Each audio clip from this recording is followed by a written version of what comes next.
Hello అండి అందరికీ. ఇది పార్ట్ 2. నిన్న వీడియో పెట్టాను కదా! అది ఎక్స్‌టెన్షన్. సో, అది ఎవరైనా చూడకపోతే చూడండి.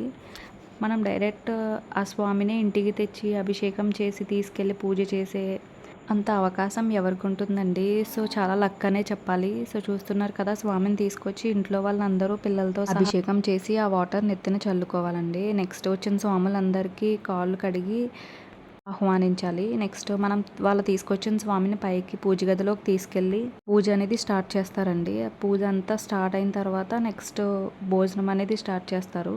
సో, చూస్తున్నారు కదా! స్వాములందరూ నుంచుని పూజ అనేది స్టార్ట్ చేశారు.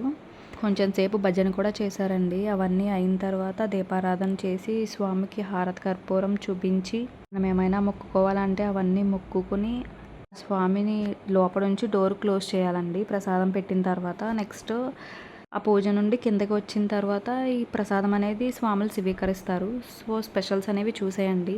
కొబ్బరి మామిడి పచ్చడి, పెరుగు రైతా, పులిహార, ఇది నెక్స్ట్ కందబచ్చలి కూర, పప్పు tomato, next cauliflower fry, next బూరెలు, నెక్స్ట్ అప్పడాలు, నెక్స్ట్ సాంబార్ అండ్ ఒక 2 types of sweets, next kaju paneer curry, next biryani, పెరుగు.